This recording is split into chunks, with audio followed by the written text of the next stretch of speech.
Since I went over 1 minute and 20 seconds, I will add that to my time. 13. So here's the thing. I'm going to place in the record a couple of important documents. Mr. Alford, we had your address as Washington, D.C., but That's correct, ma'am. You live in Washington, D.C.? Personally, I live in Bethesda, Maryland. Okay, because you said you were from California. I'm a native Californian, born and raised. Yeah, but right now... I was there when you came. You don't know when I came. Now, It was after 62. Actually, you're right on target. It's all in the manual, man. Actually, it was 1965. Here's what I want to tell you. You don't live there now. I'm a property owner, and I pay taxes in California. Sir, let me talk to you. Yes, ma'am. This is friendly. I want us to go back there together. I want you to come with me and John, and let's go see these jobs you say don't exist. So what we're going to do is, good, put in the record the Pew Charitable Trust report, which says, and I'm reading one sentence, jobs in the clean energy economy grew at a faster rate than total jobs in the Golden State between 98 and 2007. And it talks about all of that, and driven by venture capital and the laws on the books. So we're going to put that in the record. Then we're going to put the NAACP resolution that passed, saying this: the NAACP approved a historic resolution addressing climate change legislation for the first time in the organization's history. What does that mean? Sir, we're going to put that in the record, and you can read it because I don't have the time, but I'll read the rest. What does that mean, though? I mean, the NAACP has a resolution. What does that mean? Sir, they could say the same thing about what do you mean? I'm just telling you. I've got documentation. They passed it, sir. They passed it. Now, also, if that isn't interesting to you, we'll quote John Grant, who is the CEO of 100 Black Men of Atlanta, quote, "Clean energy is the key that will unlock millions of jobs, and the NAACP's support is vital to ensuring that those jobs help to rebuild urban areas." So clearly there's a diversity. Madam Chair, that is condescending to me.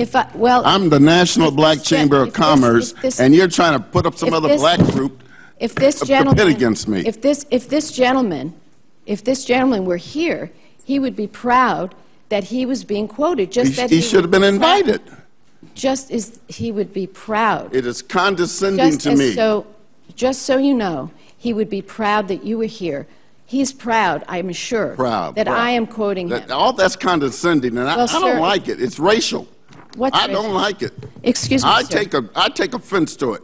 Okay. As an African American and a veteran of this country, I take offense to that. Offense at the fact that I would quote. You're quoting some other black man. Why don't you quote some other Asian or somebody? Well, I mean, you are being racial here. Okay, let me be clear. I think you're getting to a path here that's going to explode. I'm going to respond right now. I'm going to ask everyone to listen to what I said. First, I placed in the record the Pew Charitable Trust study. Very important study for our state, our home state of California. Then I wanted to make a point that the fact is there's definitely differing opinions in the black community, just as there are in my community. You're speaking on behalf of the black community? No, I am putting in the record a statement by the NAACP. Why?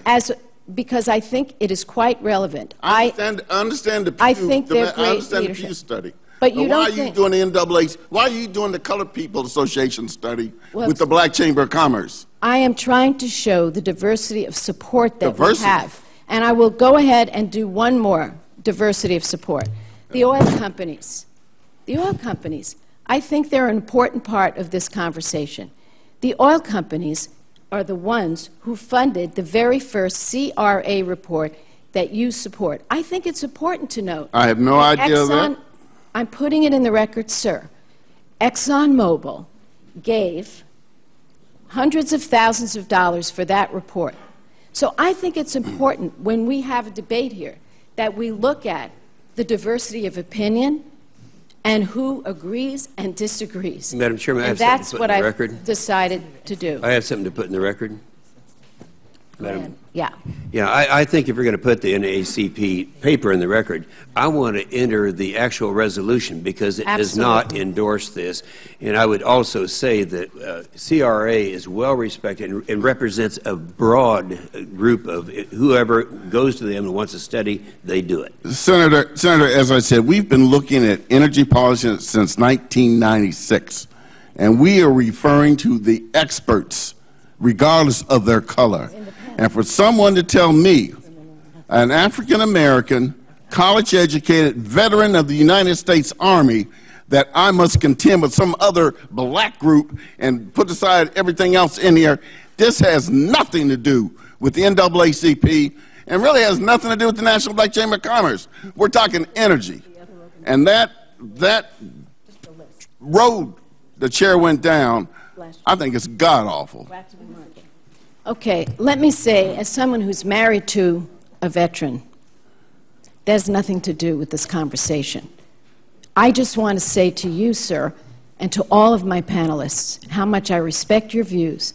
I will put a number of other documents in the record from many other organizations, because right now the whole point is to build support. I'm trying to build support. Your organization opposes.